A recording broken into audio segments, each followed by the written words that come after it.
Welcome back, gamers. Here we are, part 2 of the series, showing you how to climb the ranks. We've already done bronze to silver, now we're taking you from silver to gold. Now, in my opinion, that video has a whole lot more to offer if you're new to ranking or you just want to improve your overall gameplay. If you've not watched the first one yet, I've got a link to it right here. I would highly suggest watching that first because this is really where it starts. This one will be a little bit more advanced, but we're still going to be talking about improving some of the same things. We're going to spend more time on talking exactly how to improve those. So buckle up, make sure your shoes are tied, because we're going to take you from back to the lobby, boys, to dominating the champ squad. Now, don't forget, these tips are mainly for solo queue players and or people that want to improve their individual gameplay with their teammates. We're looking to turn you into a star. First tip we have up here is better legend selection. Now, we talked in the first video about learning all of the legends, playing just a couple of games to understand all of their basic, tactical, and ultimate, along with improving the understanding of their perks. However, what we want to focus on in this video is playing the right legend for you. Now, we plan on releasing that video most likely next week, but what I really want to talk about in this video is picking the legends that have the most benefit to the squad you're on. This doesn't just mean if you're playing with a team or if you're solo queue, but you strategically want to pick a legend on your team that makes the most amount of sense. What I mean by this is picking some of the top tier legends, but also understanding sometimes it makes sense to go support or go control to help your team win. Now, like I've said in even the tier list for season 21, you can almost win with any legend, but if you're trying to win the game and make the majority of the plays, you have to understand that you have that ability by picking a specific legend that helps your team comp win. This sometimes may mean going lifeline, going conduit, or going Loba, just so you can craft your team's banners if they were to die. We're not talking about routing, but we are talking about playing more strategically. Sometimes it's easier just to run away, craft your teammates' banners to keep you in the game than it is to take a minus 20, 30, 40, or all the way up to 80 in diamond RP loss. We made a season 21 tier list. However, these are the top 3 legends I would play if I were new and still trying to improve while trying to win and rank up. If you have a support legend on your squad, the top 2 legends I would pick would be Bloodhound and Bangalore. If there isn't a support on your team, the best 2 options is Lifeline and Conduit. Tip number 2, better gun choices. Recently, I was asked in a live stream, which we do on Twitch and YouTube Shorts every Sunday, Monday, Thursday, Friday. Thank you, subscribe. Don't forget to watch the whole video. It's great. But seriously, just hitting that like and subscribe button and even asking any question or engaging with the content is so appreciated.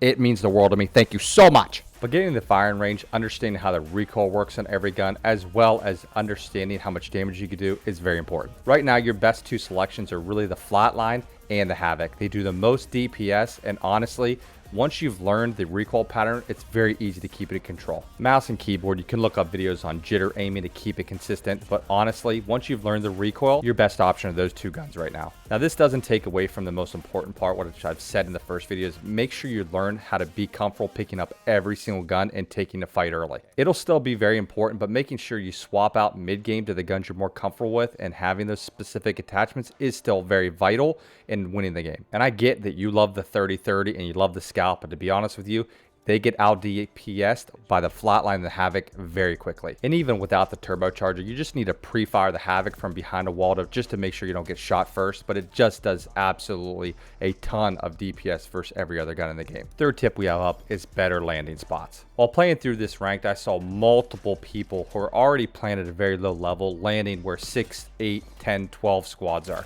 It's ridiculous. It makes absolutely 0 sense. You're not going to grow anything from that. If you want to play that playstyle, join LTM, but if you're trying to improve your rank and play more strategically, land in spots where there's 1 to 2 teams and one in which you can rotate very quickly. There's nothing wrong with being the third party. It's gonna happen. You'd rather it happen to them instead of you. Most time this means don't give up the jump master, look where people are landing and try to put yourself at a POI close by where there's still other squads fighting. Now, we're not telling you should be rat playing, but I'm saying you're probably not confident enough now to land directly on someone and try to sneak the gun out of their bin. So even if you are sharing a POI and then taking a fight, still something I would recommend. I just wouldn't recommend always trying to hot drop, because it's just not an easy way to grow your rank. As we continue this series, once you get to the platinum and diamond ranks, losing 60 to 80 points every game from just hot dropping like that is not going to happen. And if you do, you most definitely will never see the higher rank because you're just not playing as strategic. Next up, we have better angles. If you take any of the tips away from this video, tip number 4 is the most important one for you to make dramatic changes to your rank. I specifically hunted this clip down just to remember because I'm still playing with some low rank people trying to teach and coach them. And this is against another silver lobby team. As you can see in this clip, I fire from one direction and I immediately change to a different spot. Now this team still sees me, but at this point, I'm gonna get a little bit of damage here on 2 individuals dropping down. Now at this point, my team is still pulling from a different direction, so I don't have to worry about where they are. Now after frying them, I'm going to again change my angle for the 3rd time in this one team fight, and this one is the one that bamboozled them the most. Look at these guys, they're absolutely clueless. This is silver. You can grow out of this rank just by playing more intelligently. Just from going from silver to gold, I think we had a 4K on almost every single legend at one point, and every single kill almost had me killing someone that was behind the same terrain they first tried to fight me at. Now, I know we have clips from other ranks here, but guess what? We're not perfect. We didn't get to save every single clip from the lobby ranks. We got clips from all season, okay? So just deal with it. Also, if you don't mind, get a peep at that shirt. You see that? Carry me. It's such a great shirt. Just focus on always using any type of obstacles you have to change the angles and where you're fighting. This means never peeking from the same spot twice. This also means that you're never going to get shot from any angle other than one in front of you. And sometimes it just means when a trade is not going your favor that you take full cover and heal back up. There are going to be specific times where you feel you need to push and specific times you don't. You need to learn those experiences, but 90% of the time people just stand out and get fried. Hey, look, this is a great example too of landing at a POI where we know a fight's going on. I pick up the one gun and here I am going already up there to 3rd party quickly. And like I said, this is just strategic because if it's not going to happen to you, it's going to happen to them. So in this fight, we didn't wait too much time. You could see here, a couple people have already been down, and here I am to finish out the fight. And guess what? All I've got is a stinking alternator and 2 grenades. But guess what? It gets the job done. You know who the kill leader is right now? Ems is the kill leader. The last tip to get you out of silver is improve your comms. Now, we've said if you don't have a microphone, you just need to be better and you need to be more accurate with your pings. It puts you at a severe disadvantage because when you have done a ton of damage or you're taking a ton of damage, it does not allow you to give your team the information they need to either secure a kill or wait until you're fully healed to finish the fight. I know this doesn't mean communication just vital, but this also means pinging the items that are on the ground from your team, whether you're inside of a death box or not. Being better as a communicator will help your team take more fights and not lose as many. And as always, you guys are more than happy to stop by the channel anytime. We'll play some games with you. We'll give you some feedback on your gameplay.